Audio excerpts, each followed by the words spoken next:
Thank you very much. Just before we begin, I want to mention we're working very hard, long on getting a young group of people out of Peru. We've removed some, and the rest are being removed with the cooperation of the Peruvian government.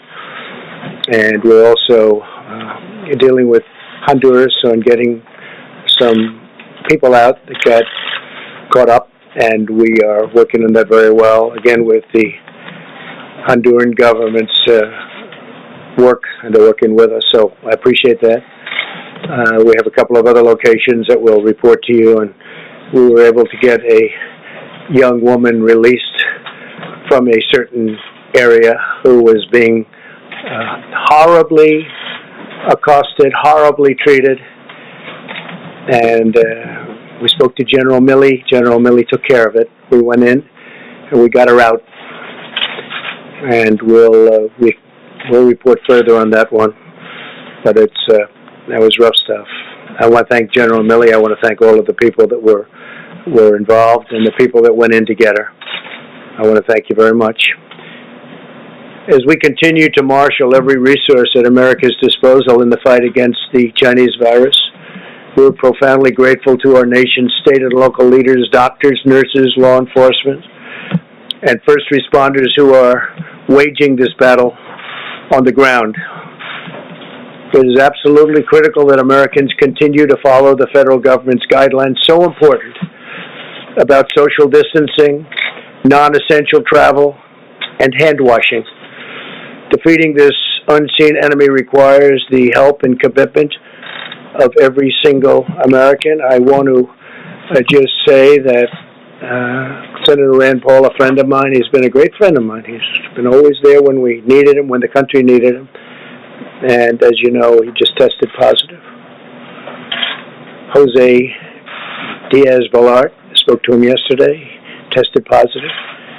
And some people they're getting quite close to home. And it's a terrible thing that's going on. The hidden enemy, I call it the hidden enemy. And I think they'll all be fine. I hope they're going to be fine. But I just want to send our regards. And I think I can speak on behalf of our country to those two great friends of mine. We're working urgently with Congress on legislation to support the millions of workers, small businesses, and industries who have been hit hard by the virus through no fault of their own. Our goal is to get relief to Americans as quickly as possible so that families can get by and small businesses can keep workers on the payroll. This will help our economy, and you will see our economy skyrocket once this is over. I think it's going to skyrocket. It's a pent-up demand. It's a built-up demand, and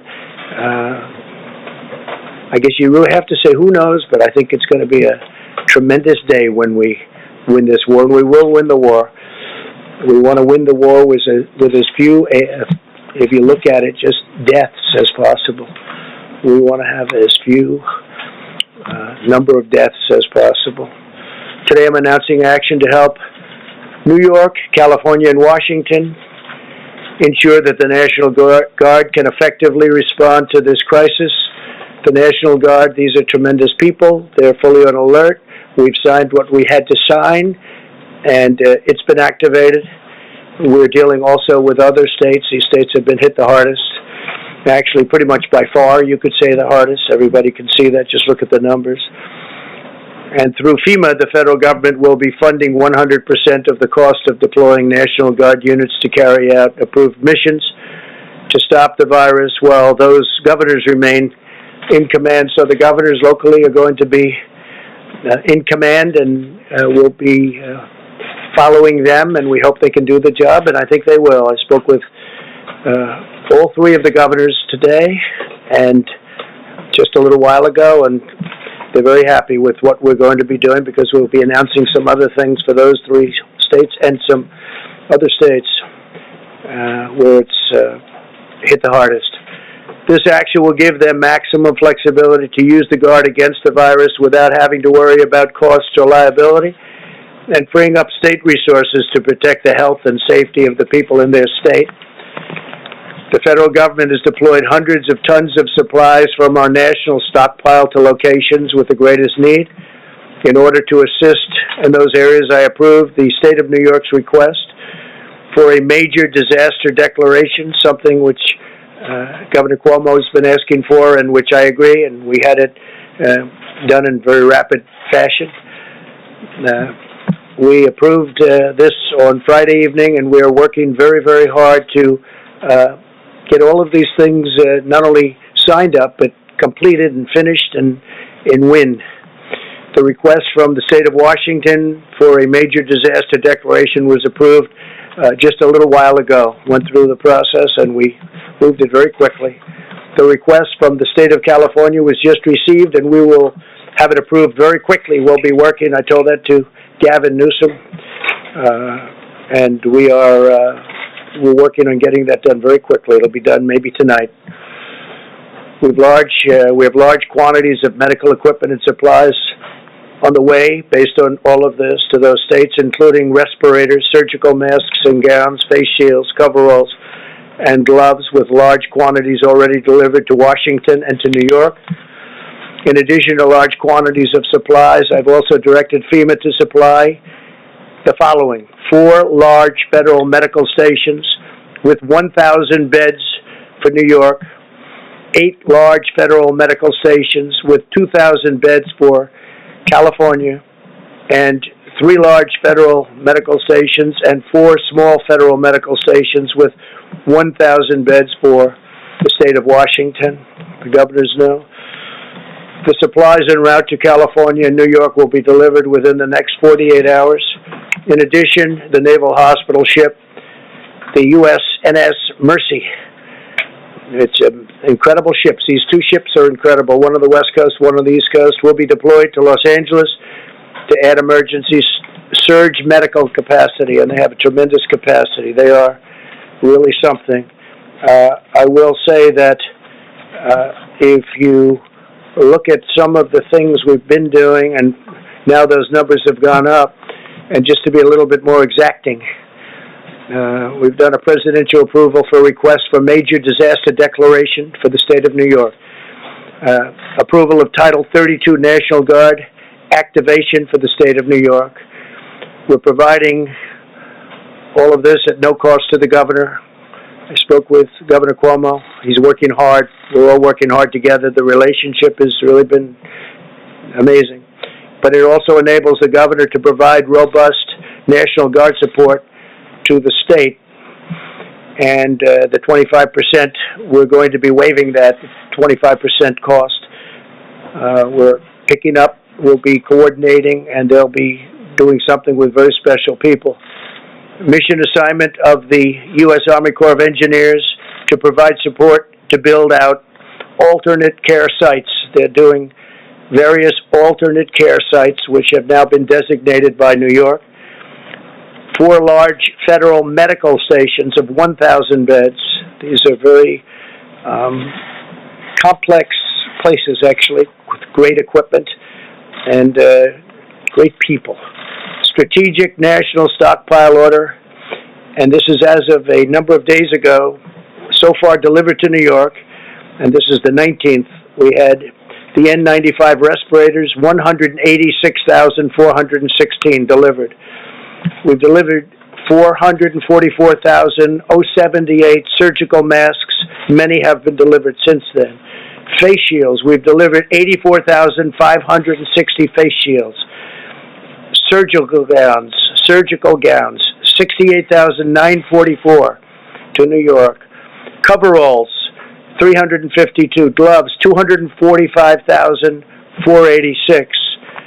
Also to New York, in terms of what's been delivered just since then, the numbers are quite large, and we have tremendous numbers of companies also making equipment.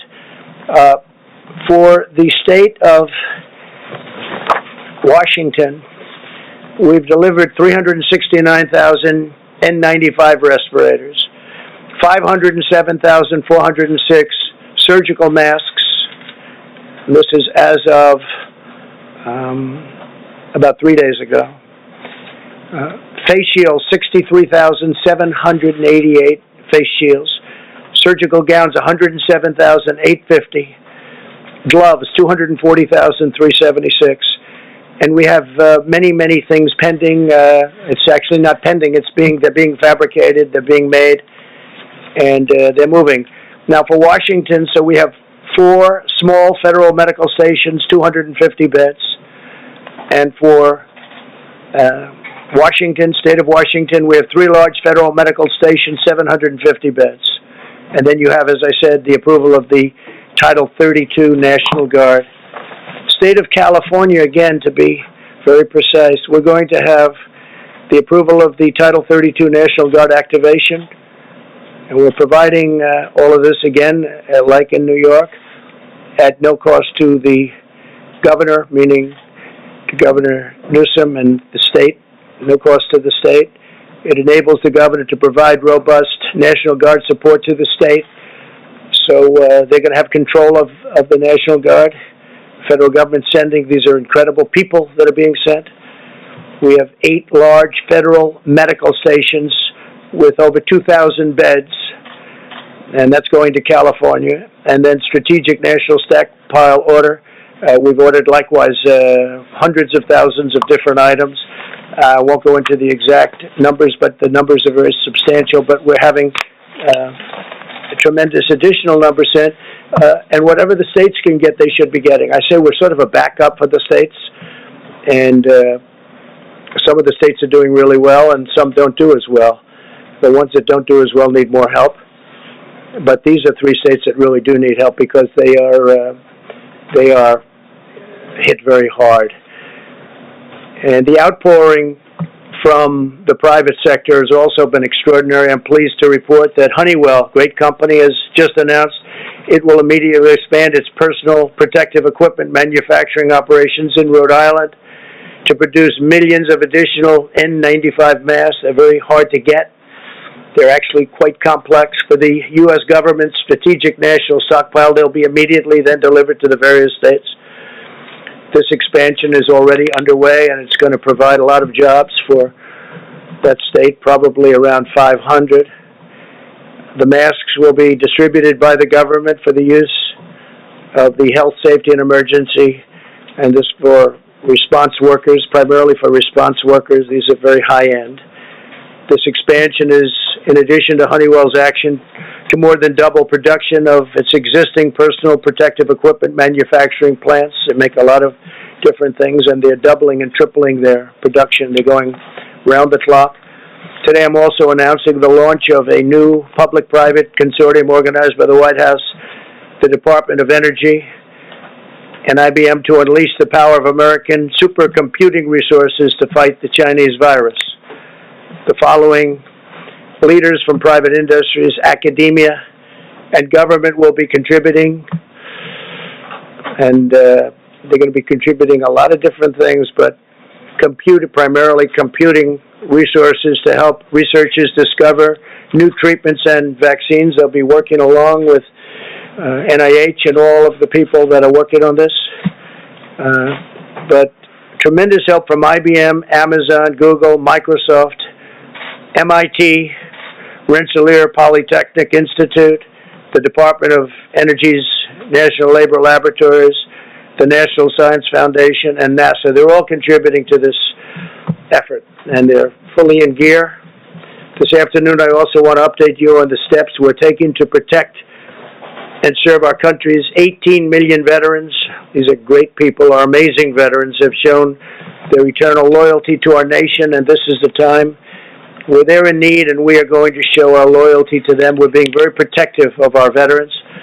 We're working on certain hospitals where we may be doing some work in Louisiana in particular and some other states, veterans hospitals. We'll be very protective of our veterans. Some of them are of that very vulnerable age, and some of them obviously are not feeling well, and some of them are still suffering the wounds of war from many years ago. Yesterday, I signed vital legislation to ensure that the GI Bill will cover distance learning during this emergency. I also spoke with many of our veteran service organizations, or the VSOs, to describe our unprecedented action. In February, the Department of Veterans Affairs established 19 emergency operation centers throughout the country. One of the things that they've been trying to get done for many years, you all know this from following me over the last number of years, but we got it done pretty quickly. They've been trying to get it done for many, many decades, was choice, veterans' choice, and also veterans' accountability. Now, if it's crowded within this, if they can't get to a doctor, we have great doctors in the VA. I have to say that. We have fantastic doctors, as good as they come.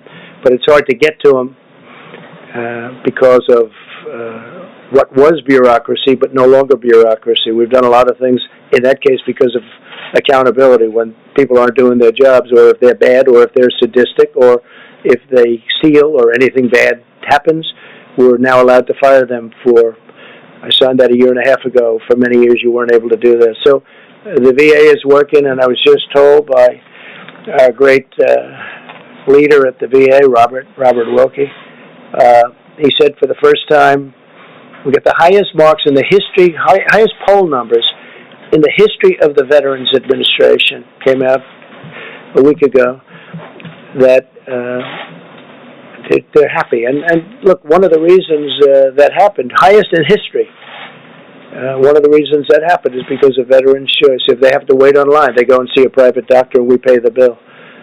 And they get better. They don't have to wait 2 weeks and 3 weeks or 2 days, but they get better.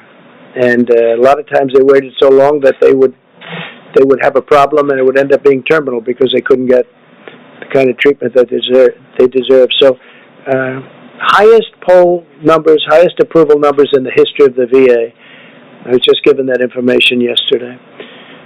We restricted visitors' access to 135 veteran community living centers, which house nearly 8,000 veterans with chronic medical conditions, so that we limit their exposure to the virus. We want to totally take care of our veterans, and that's what we're doing. The VA has canceled most elective medical and surgical procedures. They're delaying them till after this is gone, after we've won. We began providing life-saving care to patients who had symptoms across the 171 VA medical centers nationwide. That's a big deal. Under my administration, the VA has also been a leader in expanding telehealth. Telehealth is becoming a bigger and bigger factor in medicine.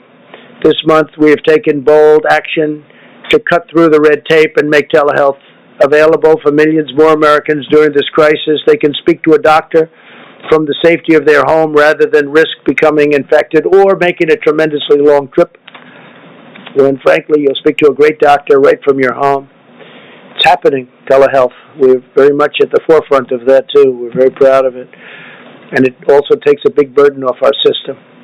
We continue to accelerate the development of safe and effective vaccines.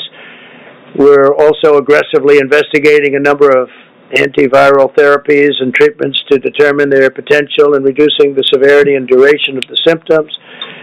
And you know how I feel, because how I feel is on Tuesday, they're going to be starting it on Tuesday morning. And we're going to have some medications delivered that we're going to see if they work. They certainly are effective in other ways, and they are safe from the standpoint is that they're not killing people.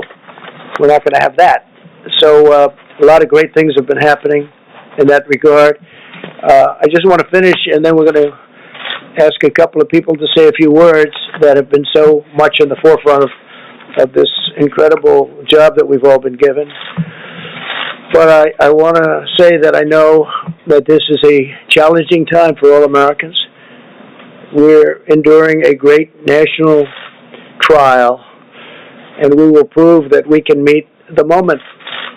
I want to assure the American people that we're doing everything we can each day to confront and ultimately defeat this horrible, invisible enemy. We're at war. In a true sense, we're at war, and we're fighting an invisible enemy. Think of that. For those of you who are feeling alone and isolated, I want you to know that we're all joined together as one people, eternally linked by our shared national spirit. We love our country, a spirit of courage and love and patriotism. No American is alone as long as we are united, and we are united. We're very united. People are saying things now that 3 weeks ago, they didn't talk that way. We're very united. No force is equal to the strength of a unified America, united America, an America like we have it right now.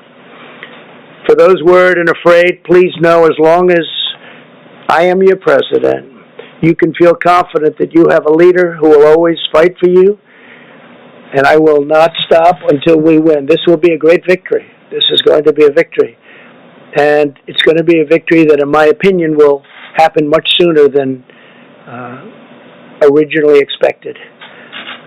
It's now attacking, the enemy is attacking 144 countries at this moment. 144, that's unthinkable. There's never been anything like this. And it's vicious.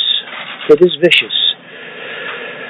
Some people recover well, and some people have a hard time. We all know that. But we will be totally victorious. We will then get our economy up to a level that it was, and in my opinion, beyond, because that will be a pent-up demand. There is a pent-up demand, and a lot of great things will happen. But I'm very proud of our country. I'm very proud. I'm very proud to be your president, and it's just something that's just, you're very special people. So thank you very, very much. And I'm going to ask, if I might, a combination of Pete. Why don't you start off? Okay, please. Thank you, Mr. President. Thank you. Just a little bit about what we're doing in Washington, California, and New York. We understand that the states of Washington, New York, and California are the areas seeing a steady increase in COVID-19 virus cases. In order to assist with additional needs identified in those areas, the state of New York was approved for a major disaster and declaration this morning. Washington State was also approved earlier today. California submitted their request, and the President will consider it immediately. We have medical supplies en route to these states, including respirators, surgical masks, gowns, face shields, coveralls, gloves, with quantities already delivered to both Washington, New York, and California. And we anticipate additional supplies to be delivered within the next 42 hours to all these states. Under President Trump's unprecedented national emergency declaration on March 13, FEMA is assisting state, local, tribal, and territorial governments, including reimbursing eligible emergency protective measures taken at the direction or guidance of public health officials in response to this emergency. All 50 states, the District of Columbia, 5 territories, and 2 tribes are working directly with FEMA under the nationwide emergency declaration for COVID-19. With the assistance of the FEMA regional administrators who are throughout the country, we are working to address the needs of state and local officials everywhere. States, tribal, and territorial governments do not need to request separate emergency declarations to receive FEMA assistance under this nationwide declaration. The emergency declaration does not authorize direct financial assistance available to individuals such as disaster unemployment assistance or other needs assistance at this time. Just a note on the USNS Mercy. Based on analysis of potential needs for hospital beds on the West Coast, the decision was made that the USNS hospital ship Mercy would have the greatest impact in California. The Department of Defense has been given direction to dispatch it to Los Angeles immediately. DoD has advised that the Mercy can get into position within a week or less of today's order. Even though there are more cases right now in Washington, the projected needs for beds in California is 5 times more that of Washington. The Mercy will be used to take pressure off local hospitals, other medical needs, and not for treating COVID-19 cases. And finally, a little bit about the National Guard. The federal government continues to take aggressive action and proactive steps to address the COVID-19 threat as we attack the health and safety, or protect the health and safety of the American people. It remains our top priority. The National Guard is especially posted and equipped to assist federal, state, local agencies while serving the public. In response to this unprecedented nationwide operation, President Trump has approved Washington, California, and New York National Guard units under Title 32 status for the COVID-19 response. The President's action provide the nation's governors continued command of their National Guard forces, enabling states to use additional resources to meet the missions necessary in the COVID-19 response. The National Guard is a viable and responsive avenue to provide a much-needed asset that is state-managed and federally supported. And I want to be clear, this Title 32 activation does not federalize National Guard members. The National Guard is still under the authority of each governor. They will work in concert with the Department of Defense. And we've had a lot of disinformation circling, and I want to make sure it is understood that this is not martial law. The Department of Defense, by way of a mission assignment, will lead this task. And then finally, we continue to respond to hundreds of requests from governors across the country in filling all their critical needs. Thank you, sir. Thank you, Pete, very much. Peter Navarro. Thank you, sir. Thank you, Mr. President. Good evening. What I want to talk briefly about is the Defense Production Act. And to give you the overview here, using the full power of private enterprise and the full force of the federal government, my job at the White House is to make sure, tactically, working with FEMA and HHS, the American people, particularly our healthcare professionals, get the gloves, the masks, and all of the personal protective equipment they need. And I can tell you, sir, that since you signed the Defense Production Act, my job's gotten easier. And let me explain why. The Defense Production Act, in this context, has two primary functions. One is mobilization of the industrial base, in this case the public health industrial base, and the other is allocation of resources, both from the supply chain to the manufacturers and from the manufacturers to the end users, such as the healthcare professionals. Now, what we're seeing on a purely voluntary basis, based on the leadership of this administration, we're seeing the greatest mobilization of the industrial base since World War II. And every day I'm working with organizations and companies, National Association of Manufacturing, the National Council of Textile Organizations, and so on, in terms of building up rapidly our capabilities to get what you need. Now, let's think about what mobilization means. It can mean, for example, repurposing a factory. So Pernod Ricard called us last week, and they had 3 hurdles they had to deal with. They called my office, had to make a call to Treasury, FDA, and HHS to clear the path. We got that done that day. They started their production that day, moving from alcoholic beverages to hand sanitizers, and as we speak, a truck is moving towards New York and will arrive there Tuesday to share with the hospitals over 1,000 gallons of sanitizers. So that would be a repurpose. A second example would be one that the President offered with Honeywell. Again, Honeywell called the White House asking for help from the President. And what they said is, look, we want to do this new factory in Smithfield, Rhode Island. They called me on a Friday morning. And by that night, we had a contract in to HHS. HHS flipped that immediately, and I had Honeywell moving people and equipment from Massachusetts to that facility in Smithfield, Rhode Island, and we're going to have those masks produced within 30 days, moving on the assembly chain. So my point is, mobilization is repurposing, building up capabilities. And the other portion is, of course, the allocation of resources. Now, what I can tell you so far is that the Defense Production Act, sir, has given me quiet leverage. When you have a strong leader, you can take a light hand initially. And so what we've seen with this outpouring of volunteers from private enterprise, we're getting what we need without putting the heavy hand of government down. There will be possibly cases down the road, and the manufacturers have actually asked me and alerted me to this, where some places in the supply chain, they may have problems that the White House will have to break through using the Defense Production Act. We won't hesitate to do that. The last thing I'll tell you is that I also get a lot of calls that are very disquieting. Brokers are offering millions of items, whether they're goggles, masks, or whatever, and you go through 3 different brokers, trace into a warehouse in L.A. that allegedly got 10 million masks, and they want to charge you 7 times what they cost. That's price gouging. We are a message to the hoarders. If you got any large quantities of material that this country needs right now, get them to market or get them to us. We'll pay you a fair price. But if you don't do that, we're going to come for you and make sure that doesn't happen in this country, and that would be a good use of the Defense Production Act. So I salute you, sir.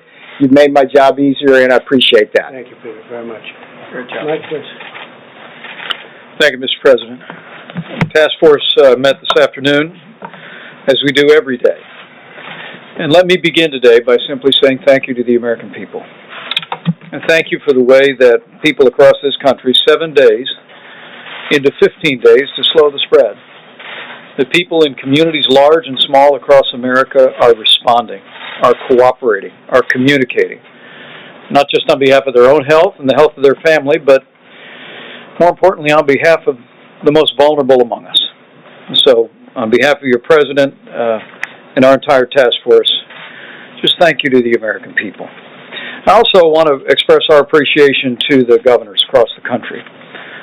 President today just announced action in New York, California, and Washington State as the latest demonstration that this administration will do whatever it takes to support the leadership at the state and local level as the American people confront the spread of the coronavirus.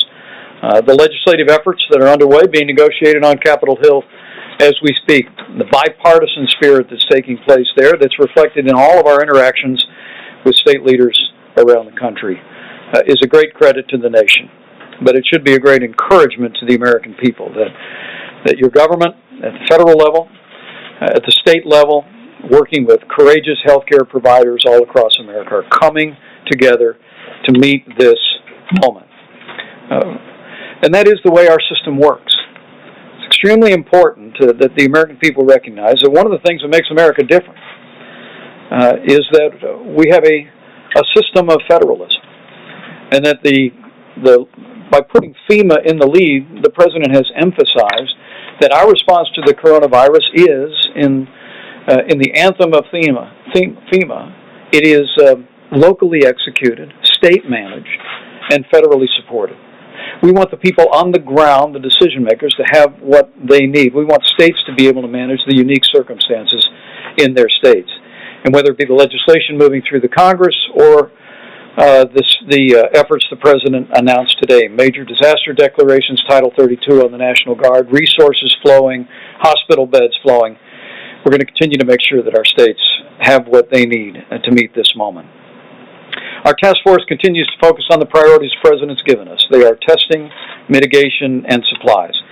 And on the subject of testing, as is evident to people across the country, testing is more and more available every single day. We'll be detailing tomorrow from this podium the progress that we are making on tests. At this day's reporting, 254,000 Americans have been tested and received results in coronavirus tests, with slightly more than 30,000 actually testing positive.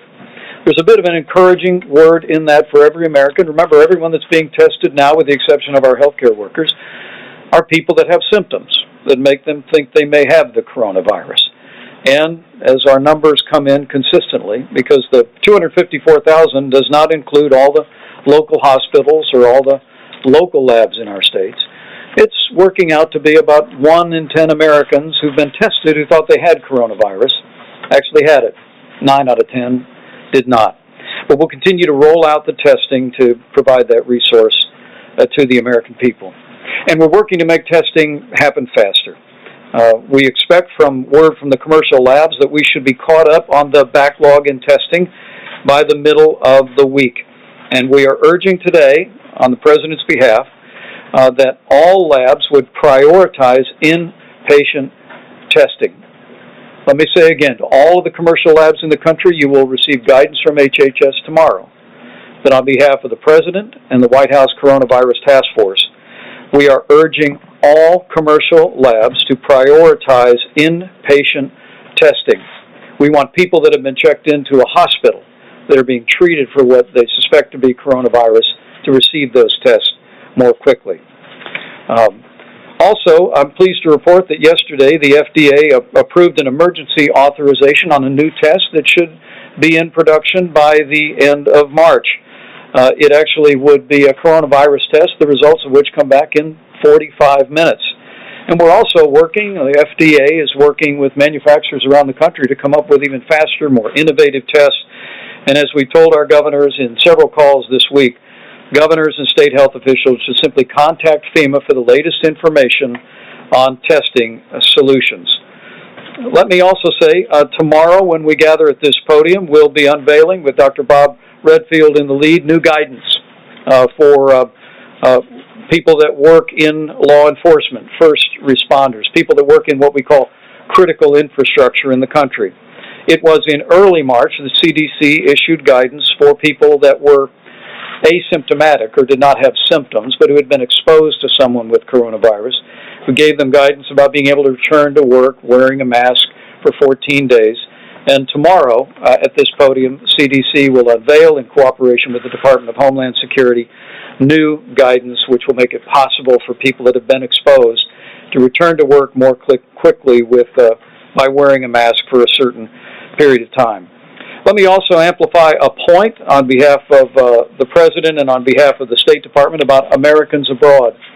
You know, one of the reasons why the United States is in a different position today than portions of Europe are, and China and elsewhere, is because the President suspended all travel from China. He suspended travel from Europe and the UK and Ireland. But the State Department is working around the clock to assist Americans who may find themselves overseas. They're able to come home. There's no barrier to Americans coming back to American soil. They're screened when they come home through a series of airports. But we're aware that with flights being canceled, some Americans have found themselves unable to find a way home. And as the President said, we've been working very diligently through the State Department to make it possible. Their commercial flights have been chartered. We're also working with the military for a backup on flights. At this point, the State Department has brought more than 3,000 Americans back home. But speaking to the Secretary of State today, he wanted me to share a website and a phone number for any American that might be looking on from overseas. You can call the Smart Traveler Enrollment Program at 1-888-407-4747. Or you can go online at step.state.gov. This will allow our embassies and consulates to gather important information about your situation and work to facilitate to bring you home. Let me say finally, as I began, let me close. As the chairman or the leader of this White House Coronavirus Task Force, we are 7 days into 15 days, and the American people are responding. Because as we speak about supplies, as we speak about testing, the most important thing every American can do is heed the guidance and the direction from your state and local officials, particularly in areas where we have widespread coronavirus infections. But for every American putting into practice these measures that the President alluded to at the very beginning of his remarks is a way that we can do this, America. That we can lessen the magnitude of the coronavirus in our country with the cooperation, compassion, generosity, and prayers of the American people.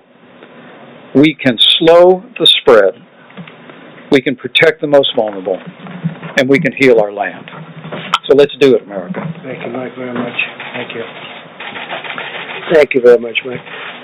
So, just a couple of little things that will take some questions. Maybe you will have some, maybe you won't. That'll be a shock. It will shock the American public. But I have to say on the testing, if this works out, and we think it might, the new test will be a very simple one, much easier than the existing test, which is quite complex and not a lot of fun to take. And this will be a game changer. But remember, we inherited a broken, obsolete system it was good for a small number of people, but not good for the millions of people that we're talking about. And we've made this into a system that no matter where you go in the world, that's where they're going. That's what they want to do. That's how they're going to be doing it. Should something like this happen again?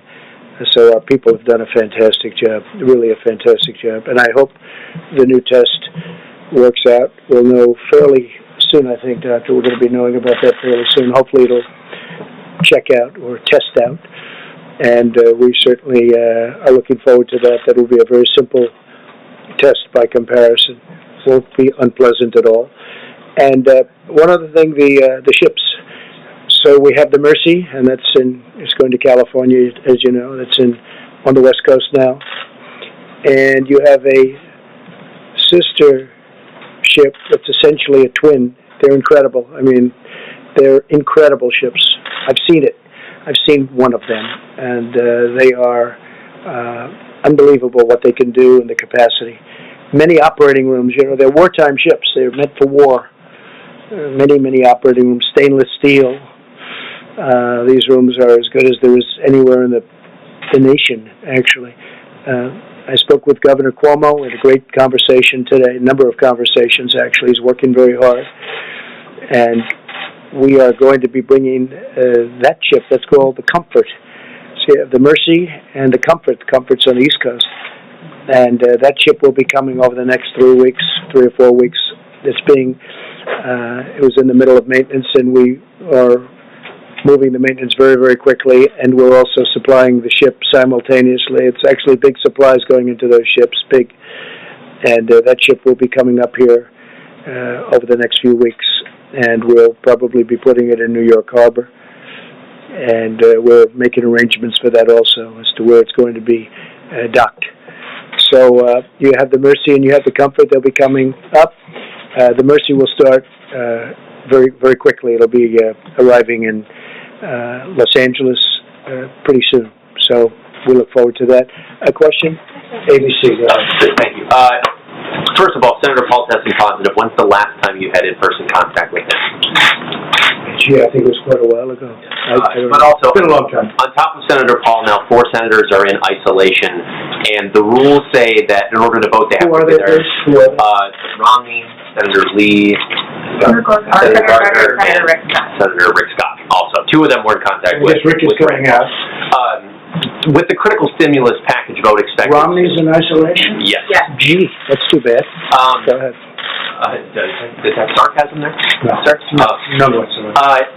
Do you think that Congress should consider changing the rules to allow them to vote remotely if it comes to this critical stimulus? I was thinking about it today, and I'm saying, you could have a lot of senators and a lot of House members.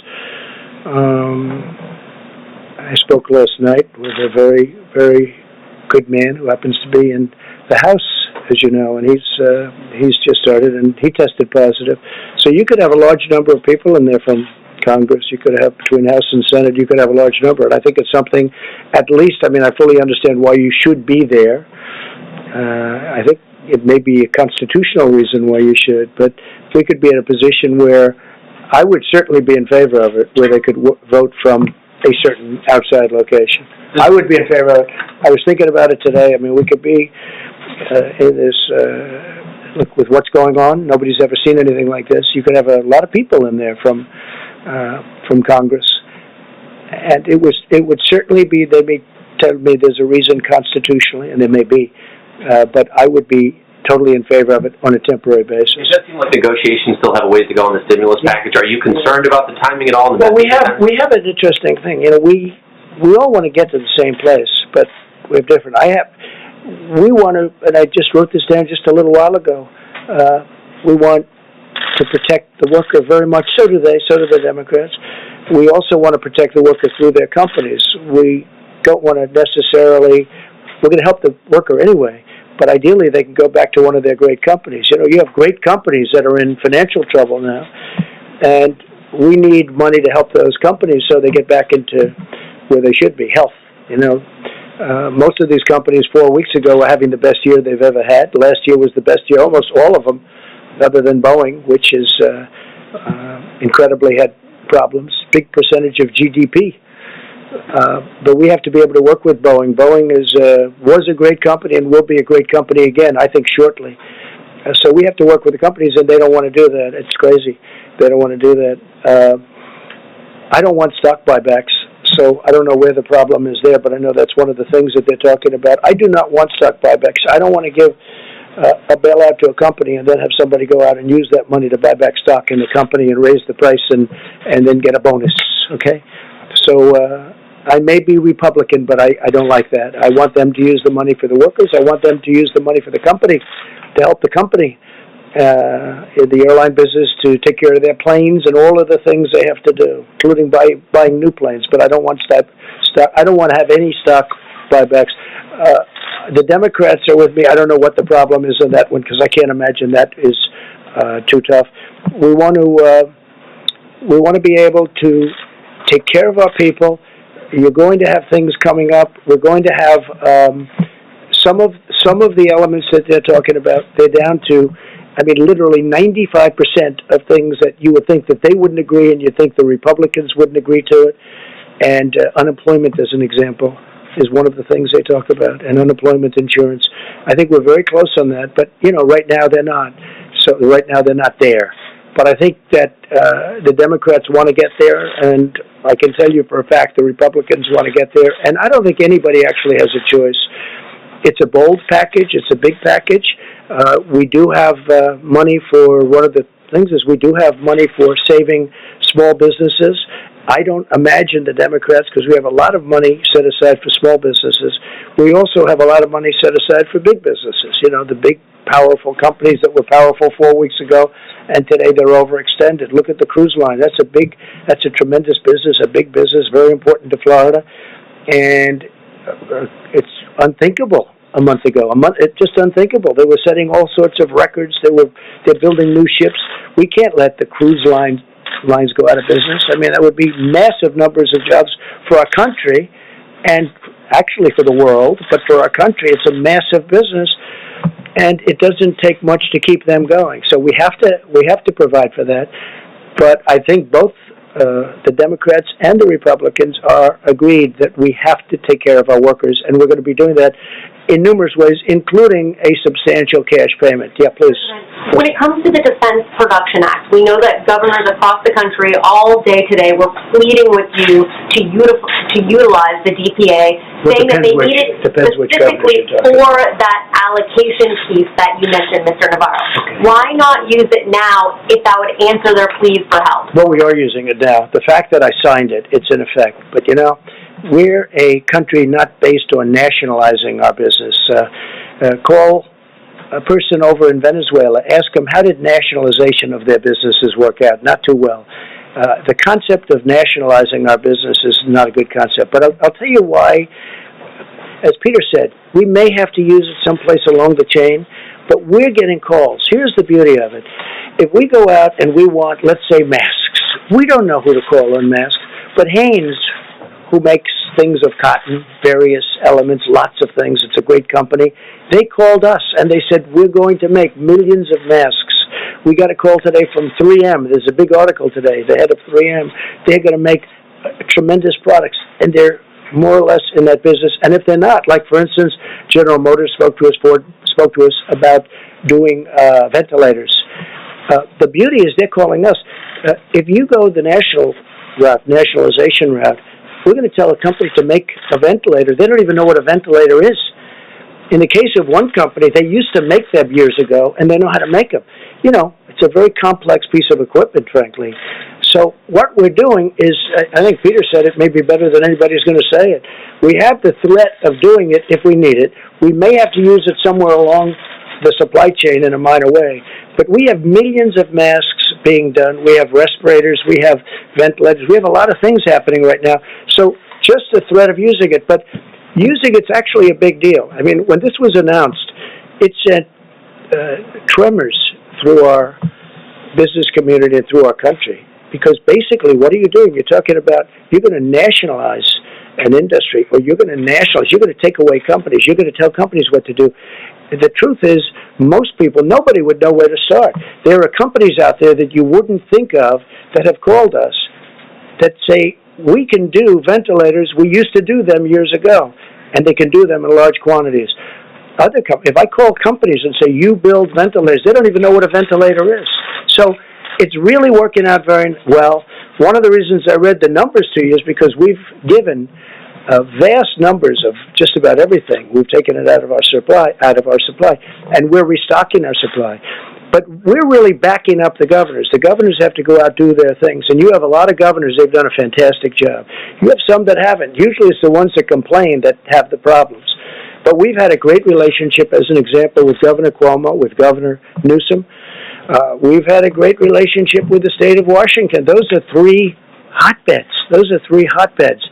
Now, we're also dealing with other states. As the Admiral said yesterday, we're dealing with all of the states, actually, in one form or another. Some are very affected in a very minor way, where you have 2 people or 3 people. And I don't even mean deaths. I mean literally cases. And that's different than New York, where you have, tremendous, where everybody, I lived there for a long time, everybody's extremely close, it's tight, and you have a lot of cases in New York.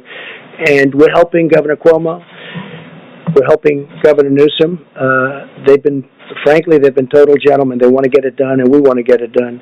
But doing it the way we're doing it is much better. It's really much better. But in terms of, I'm asking about the supply chain.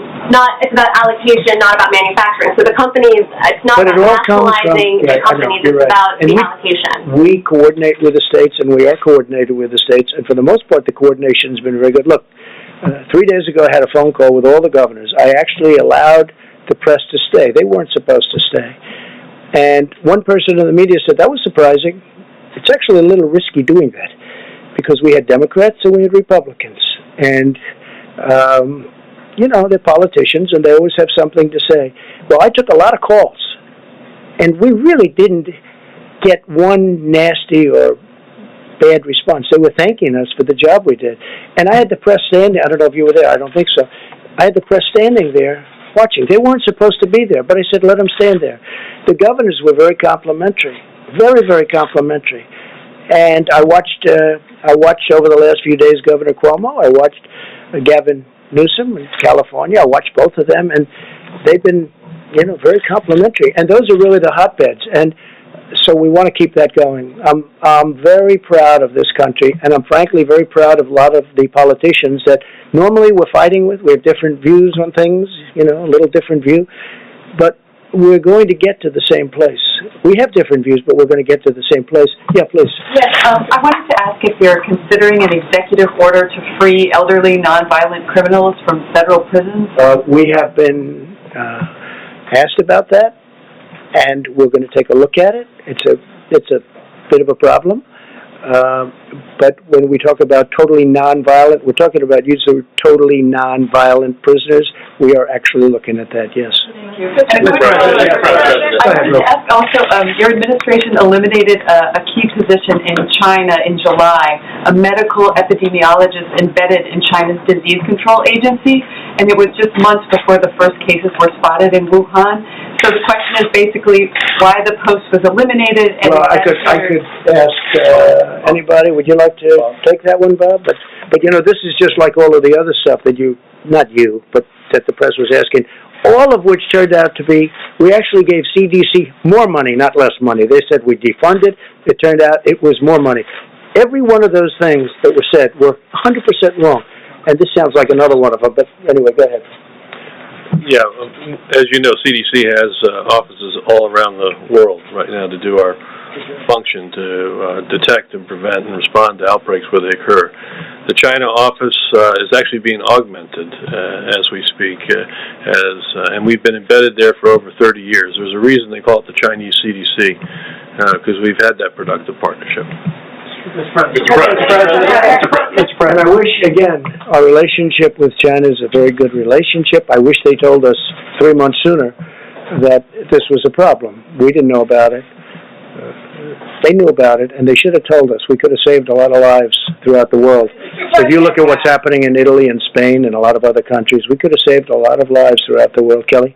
Mr. President, given the diagnosis for Senator Paul and people being self-quarantined, what concerns do you have about the direct threat to the function of the Senate, the ability to get this important package that people are waiting for passed?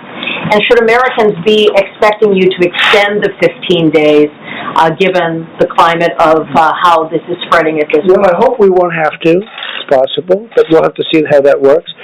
As far as the Senate is concerned, we are looking at some of the folks are feeling very good.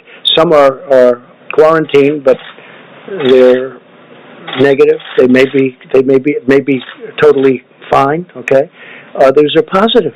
We're just finding this now for the first time. I mean, over the last 2 days we found that. Do you see it as a threat to the aid package that Americans are waiting for? No, I don't see any threats at all. Honestly, I don't see any threats at all. It'll all work out. It is a question, and a very good question, I thought, that we are considering. Now, I don't know if you can do it constitutionally, but we are considering letting people vote, senators, congressmen and women, vote from a separate location, from a outside, namely a hospital or a home, depending on where they are. So we are looking at that.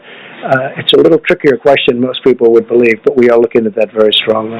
Mr. President, speaking of this, I think Kelly was kind of alluding to it.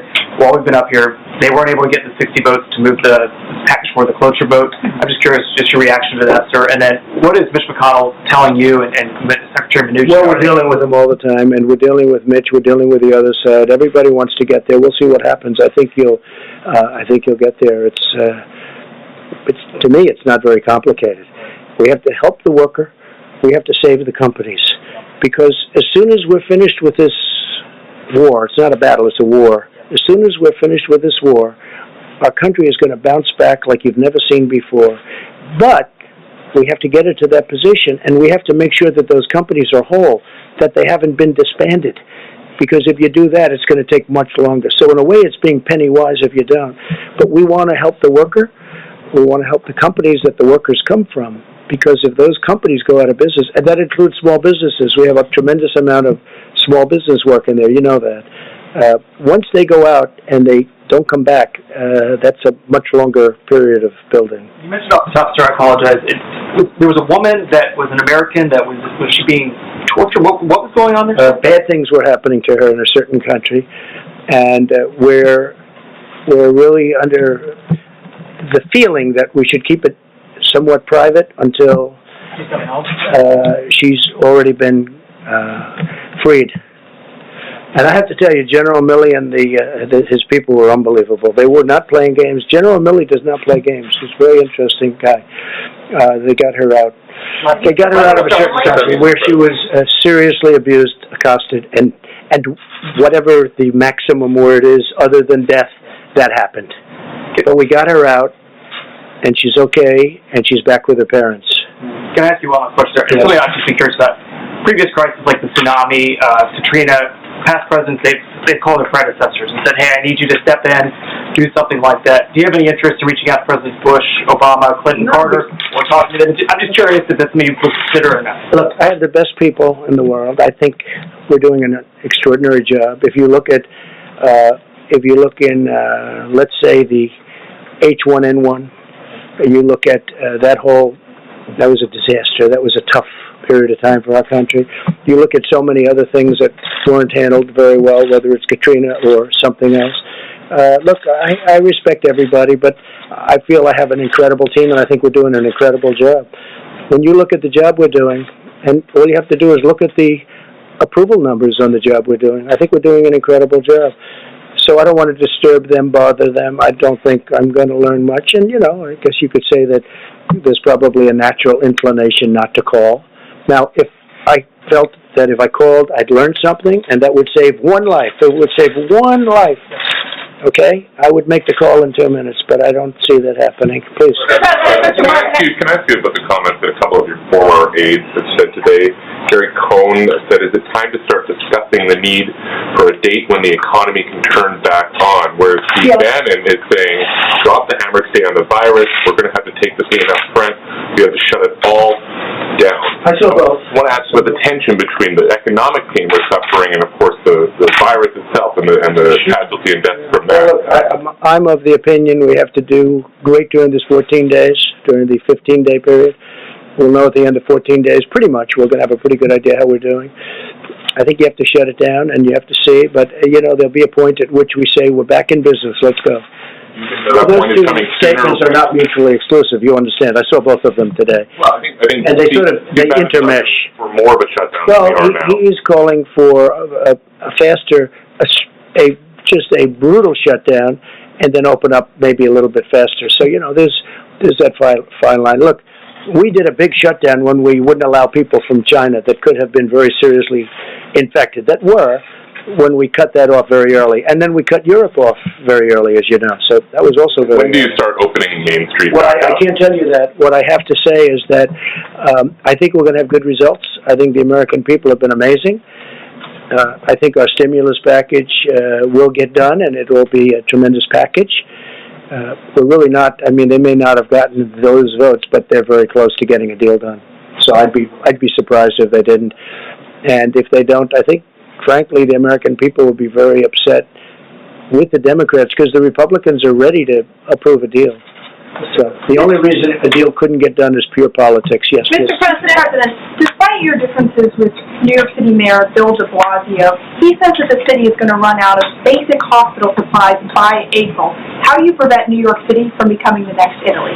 Well, he should have, the hospital systems in various places. Some have been stocked and ready to go for nothing for this. Nothing. This is beyond anything that anybody ever thought possible. I think you could really say this. Nobody can really doctor. Nobody can really say, oh, gee, this will happen. This is a very unique, and hopefully it will be unique for, many, many centuries, for a long time. Hopefully we don't see this again. But again, the systems are supposed to be ready, willing, and able. They're supposed to be ready to go.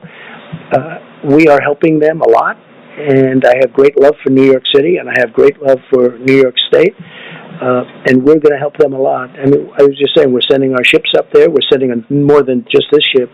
We may be using, if we need, we'll be using some of the cruise ships that you've been reading about. We'll be using them also because they're very immediate and very quick. They can be there very quickly. We have good docking systems in the places that we're talking about. So we may be using some of the cruise liners that we're talking about. But no, I think Bill de Blasio is working very hard. I think he's trying very hard. It's a tough situation for him and every mayor because nobody's ever seen the scale. When you hear you've given millions of masks and you've given hundreds of thousands of masks in a certain short period of time, and then you hear they need many, many more. One of the things they have started with respect to masks is the sterilization process. Some are really, it works very well. Others aren't really set up that way. You throw them out.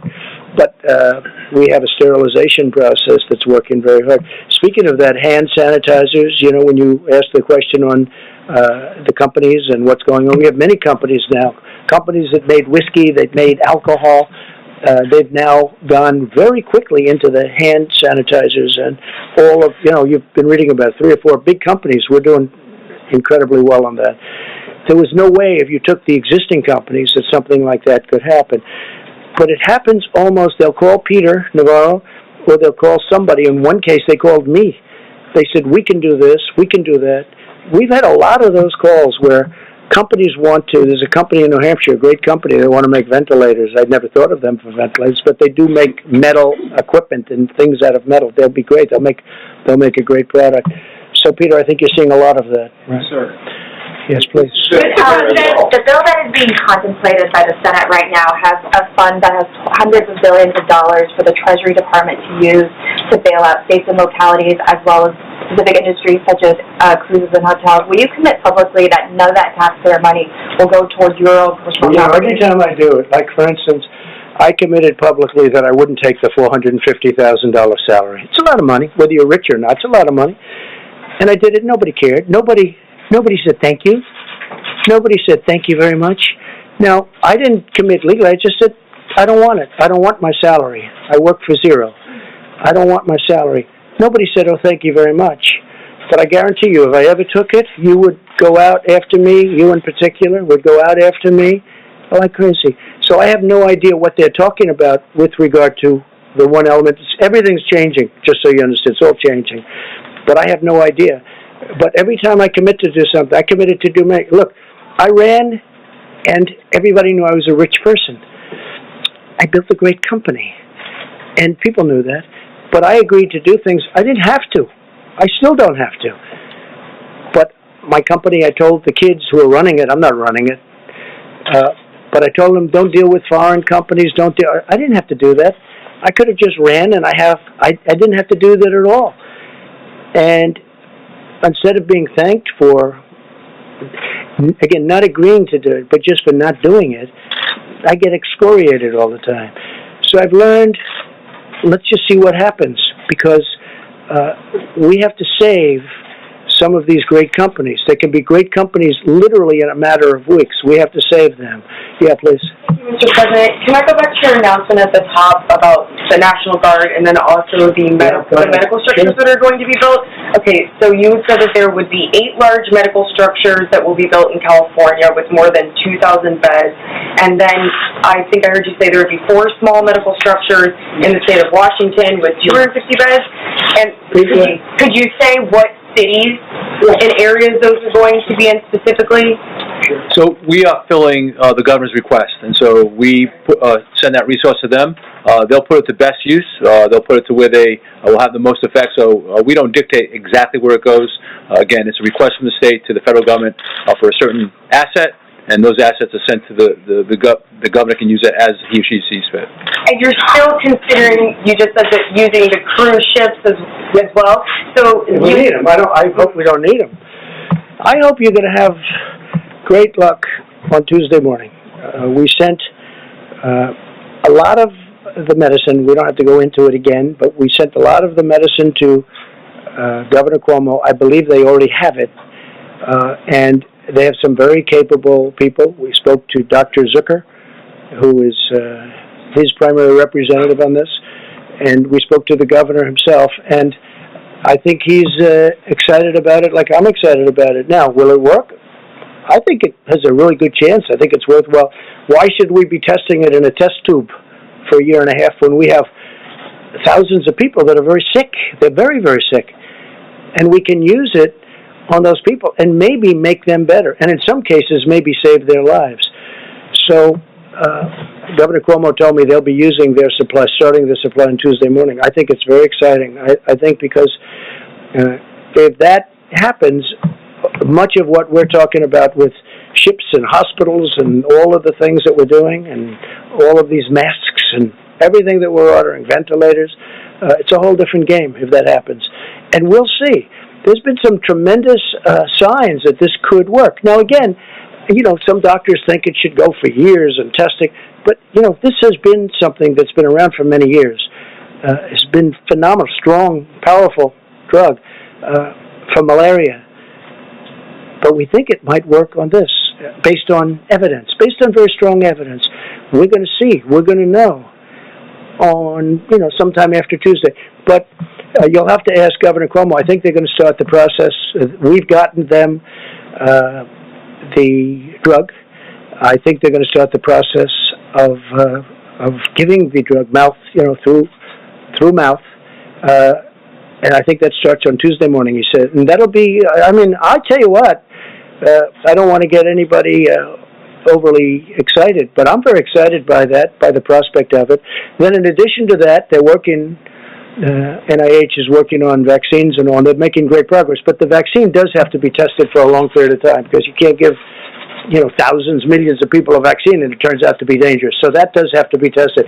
But this one's been taken for a long time, so we know pretty much one result. Yeah, please. Thank you, Mr. President. I wanted to ask about China and President Xi. When was the last time you had a conversation with him? Well, I don't want to exactly say that, but I have spoken to President Xi about this, specifically about this.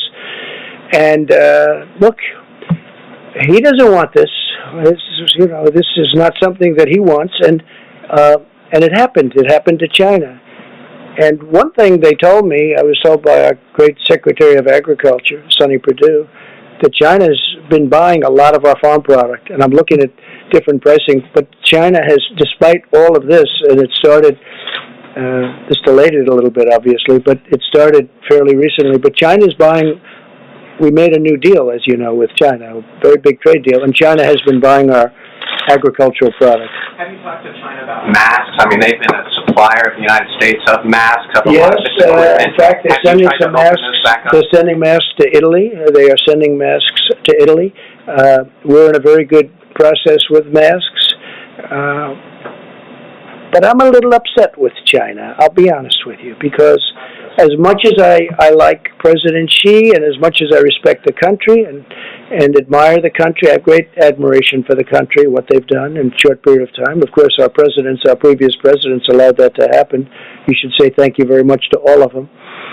But they should have told us about this. And I did ask him whether or not we could send some people in. They didn't want that. Out of pride, I think really out of pride. They don't want us sending people into China to help them. You know, China's a strong country. They have their scientists and they have their doctors, very smart, a lot of people. But I did discuss that about sending people in, and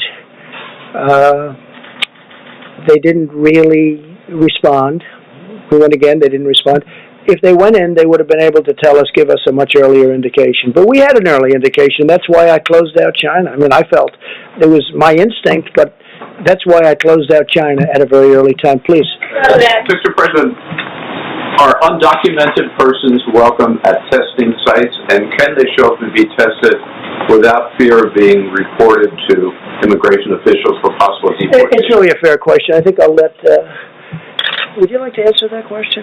Please, please.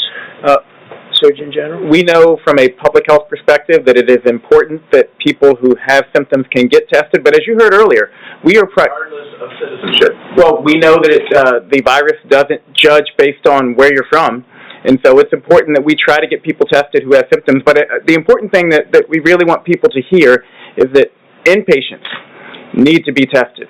We need to prioritize our healthcare workers. And one thing I would like to say to you all very quickly, on behalf of the doctors on the task force, healthcare workers, we hear you.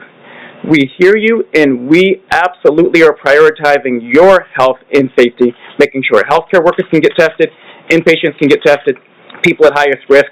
But to answer your question, yes, we absolutely want to make sure people who have symptoms who could be spreading it can get tested. Without fear. Surgeon General. Department of Homeland Security addressed that issue a few days ago.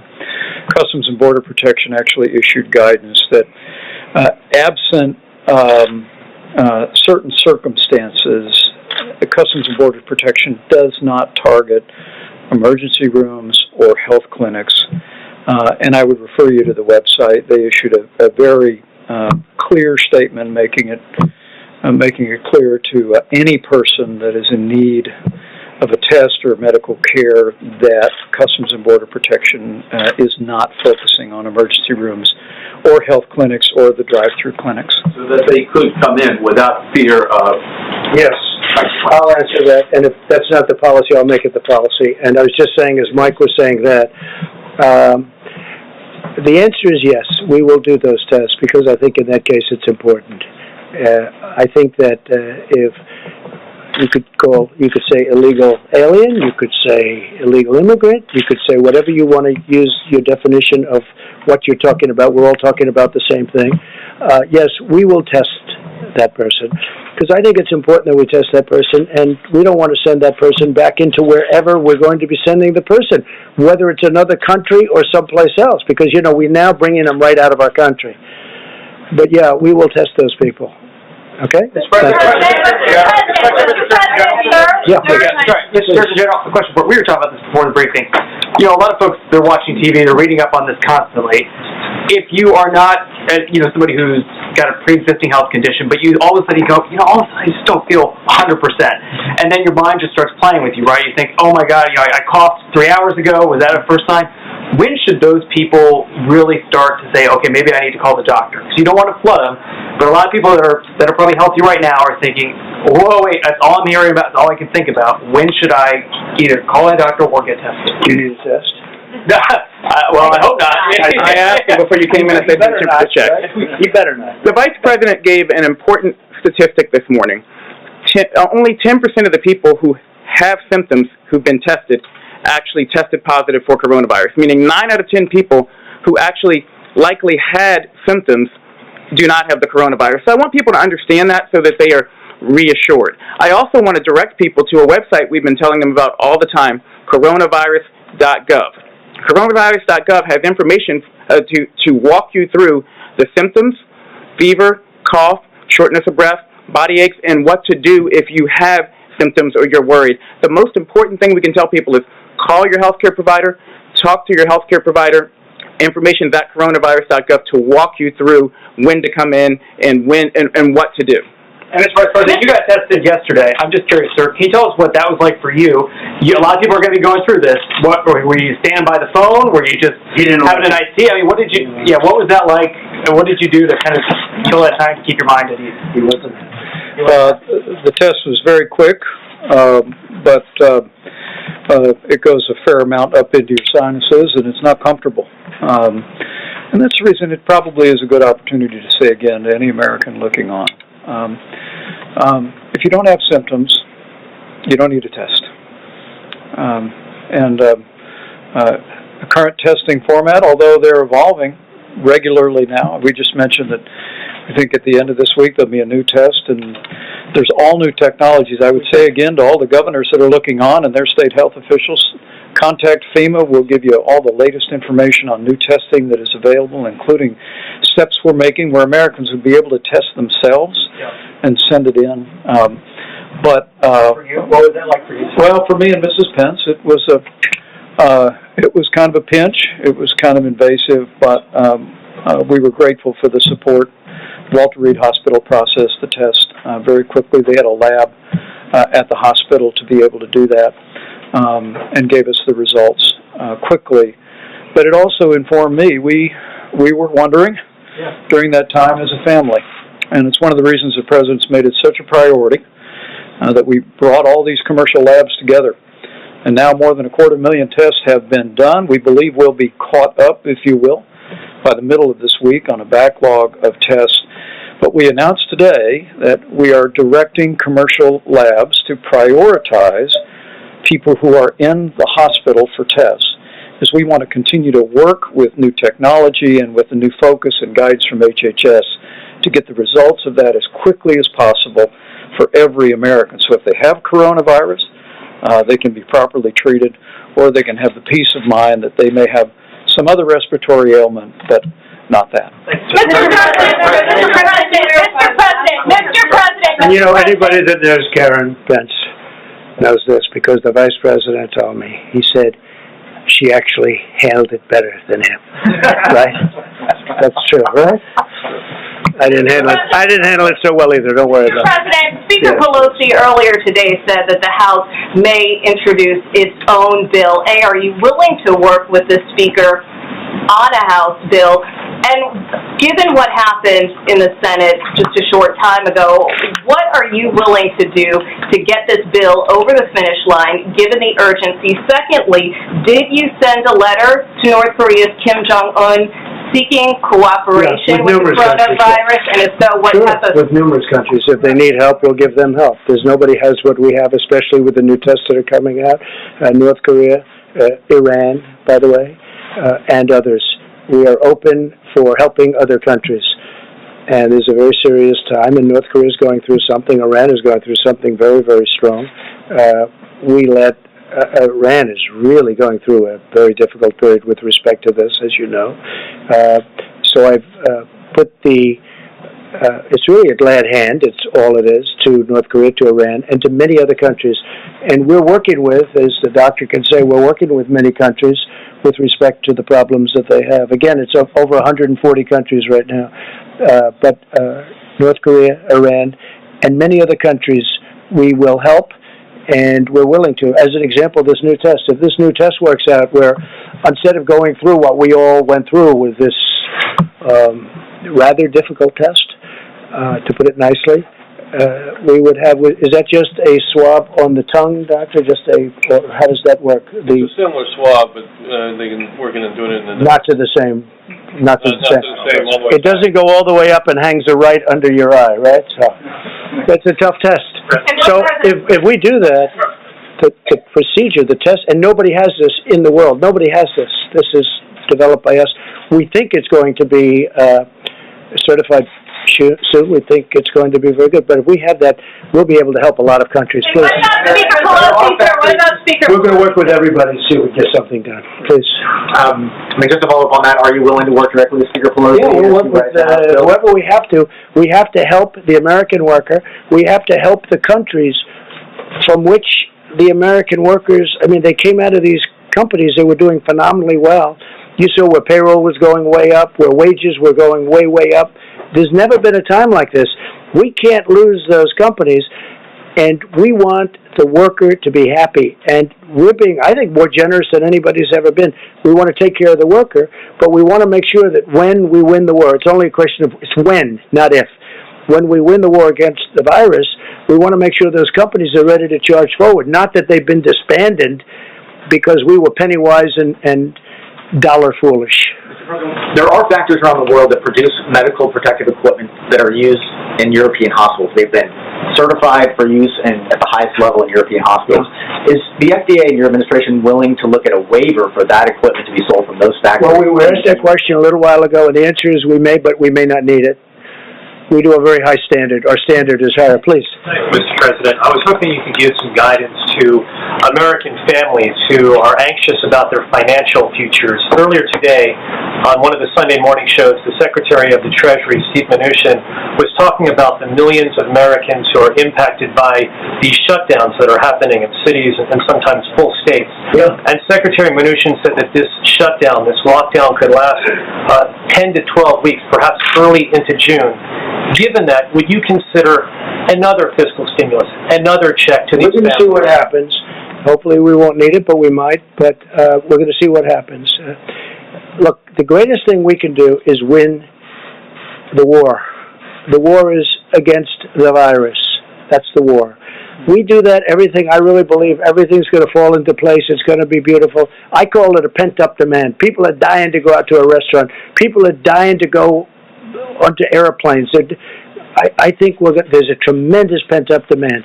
You may be surprised to the degree. I think it's going to go very rapidly because this wasn't a financial crisis, just the opposite. This was a medical crisis. Did you sell stocks, Mr. President? Did you or your family sell stocks? No, I don't have stock. I own things. Did you make any alternates to investments in advance of this? No, I don't even think about it. You know, it's very interesting that you ask a question like that. You know, nasty question, and yet it deserves to be asked, I guess. What I've done by deciding to run, I knew this the first day. I said, if I win, it's going to cost a lot of money. It cost me billions of dollars to become president, to be president of the United States. In things that would normally be run at a certain thing, even people that don't like me because they think I'm too tough on the border. Now, some people love me for it. Other people don't like me at all. You know, it's very funny. My wife, we were at a charity event in New York City. I had just announced that I was running, and we were at the Robin Hood Foundation at the convention center, which now we're going to be converting to hospitals for Governor Cuomo. Right? And I was walking in, and there was a smattering of boos and a smattering of cheers. I was getting both. And our very popular First Lady, she's turned out to be a very popular, people have great respect for her, but a very popular First Lady said to me, that's strange. I've never heard anybody booing you. That was very early on, because I think I called for strong borders, or I called for something that other people don't like, you know. And I knew this would happen. I knew it was going to happen. But the fact that I ran, and I knew as soon as I announced, when I ran, I said, it's going to cost me a fortune. Not only in terms of actual costs. Look at my legal costs.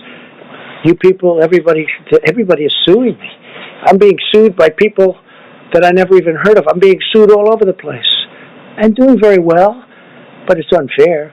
But I'll say this, in terms of running for president, and I don't think rich people, Michael Bloomberg spent now as the chairman almost $1 billion, and look what happened. I think it's very hard for rich people to run for office.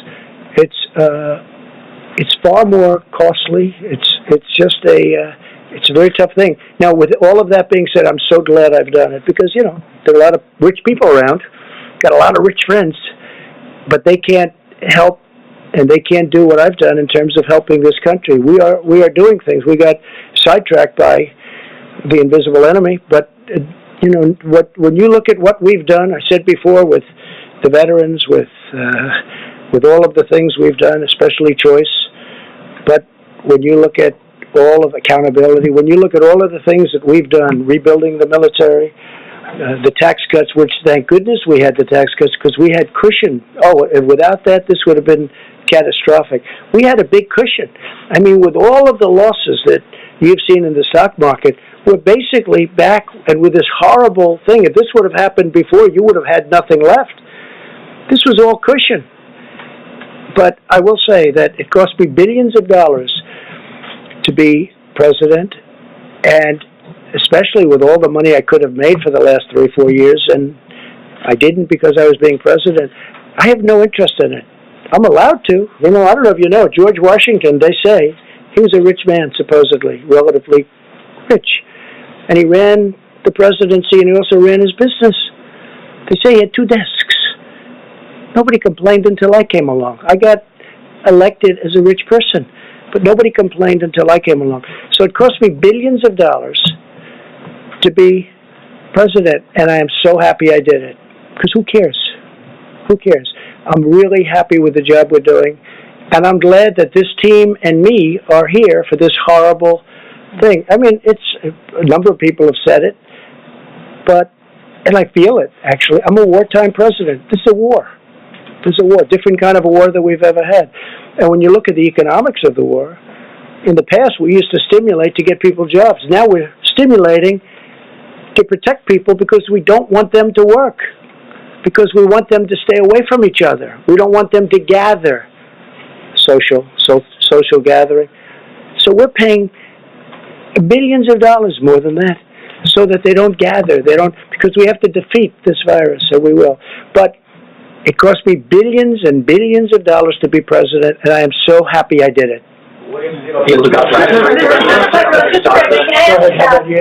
countries, please. I realize that your priority is to Americans and, of course, this nation.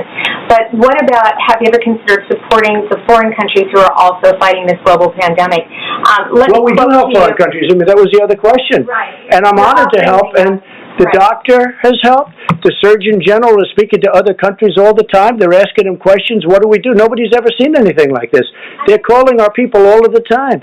And yes, I have let it be known that we'll help people, including North Korea, including Iran, and including many other countries. It's very important to do that. Are you considering any financial support for them? Let me quote to you two retired, a retired general and a retired admiral from the U.S. Global Coalition. No matter how successful we are in fighting the threat of COVID-19 pandemic at home, we'll never stop it unless we're also fighting it around the world. So financially, is there anything in the stimulus bill, and then are you considering No, not in the stimulus bill, but we are very much, we give away billions of dollars for, as an example, AIDS in Africa. We're still fighting that battle. It's a tremendous battle, tremendous war also.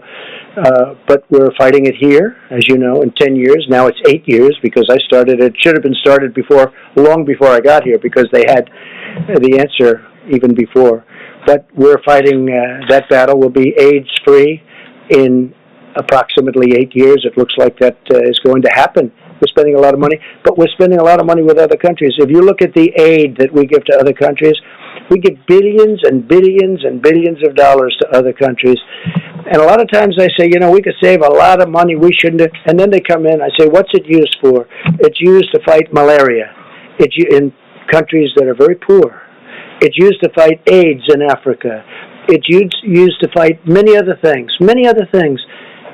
And I don't think I've ever said no. I can't. It's just so terrible. Countries that we have really, we're not involved with them very much, other than there would be tremendous death. Tremendous death. I mean, you can get a list, and I could get you a list. We give away billions of dollars to other countries, and we are giving away a lot in terms of everything, and probably we'll end up economically doing something for other countries.